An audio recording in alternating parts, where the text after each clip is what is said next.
Joining me now live with more on the president's first 100 days are David Boaz, Executive Vice President of the Cato Institute, and Roger Hickey, Co-Director of the Campaign for America's Future. Gentlemen, great to see you. Thanks for coming in. Good to see you, Beverly. So, the polls say that many Americans, if not most Americans, like what the president's doing. What say you? The president is doing a great job on style. People want to like their president. They especially want to like this president. The polls say they like him somewhat more than they like his policies. My prediction is they're going to like him a lot more than they like his policies in a few months. Roger? Well, Beverly, the important thing to look at is how a new majority of Americans now think that the country is moving in the right direction. For the longest time, large majorities thought that the country was moving in the wrong direction. So I think it's an indication that the president felt that he had a mandate from the voters. He won states like Virginia and all over the country.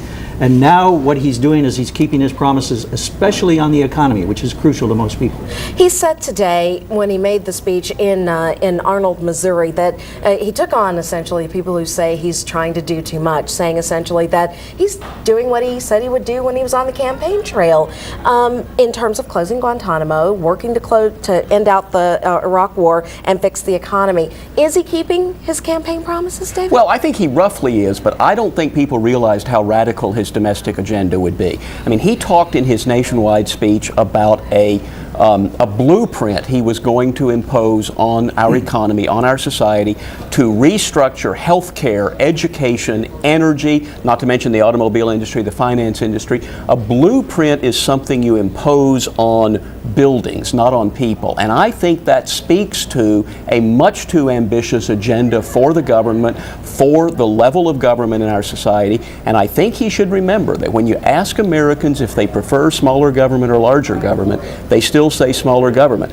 So people like him and they want him to succeed and they see action and they're glad to see action, but I think his policies are going to be a mistake and that's going to come back to haunt him. Roger, David, you're itching to jump in. David, these are the things that he ran on in the election. And it wasn't simply a blueprint coming from the Obama administration, it was a mandate from the people. They want action on health care, they want education to be improved, and they especially want the economy and our energy economy as well to be addressed in a very bold way.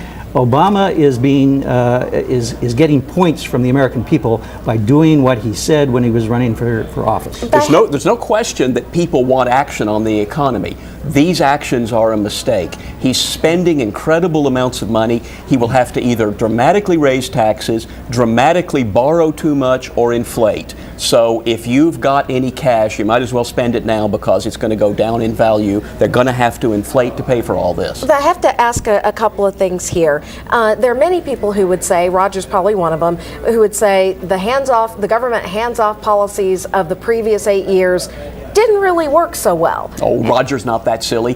He knows that the Bush administration raised federal spending by $1 trillion. That's not a hands-off policy. He created the biggest new entitlement since LBJ. That's not a hands-off policy. And then the final 100 days, I mean, he certainly was not hands-off then. He's the one who started taking over banks and automobile companies, so we didn't have any hands-off. And what about the criticism that this is a debt more than $1 trillion in the $3.9 trillion budget that the president wants passed? As Mr. Obama pointed out in St. Louis today, he inherited a huge deficit from the last administration. What he's trying to do, and he's a very, very good teacher and explainer of what he's doing. Today, you saw him, is he's explaining that in order to get the economy moving, in order to get jobs to come back, in the face of what is one of the worst recessions that we've been in a very, very long time, he's spending money. He's spending money on the priorities that the American people want him to spend money on. So yes, he's made it clear that over time he's going to get the books in balance. But if you're facing a recession, just like Roosevelt did, you have to spend money, and the American people really understand that. They understand that we're going to go through some hard times in the next 2 years. But and if he did what the Republicans want him to do, which is nothing, we would have a much longer recession. So he's using this opportunity to invest in the things that'll make America more productive in the long term. They're wrapping me up, but I have to ask you one more question. What do you look for in the next 100 days? Or do we stop counting after the first 100? Well, I think that you're going to see a push from the Obama administration, and the addition of Senator Specter probably helps, to get the health care, education, and energy programs through. I think Republicans are going to fight that, but it's going to be difficult.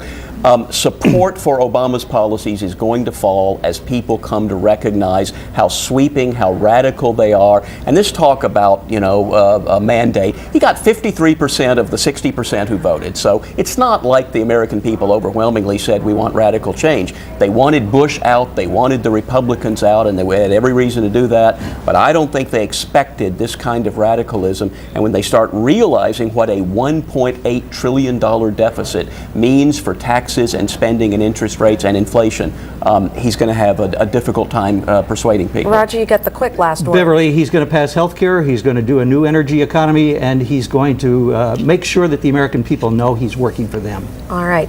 Roger Hickey, David Boaz, thank you both. Thank you. Have to have you back. Good to be here. Appreciate it.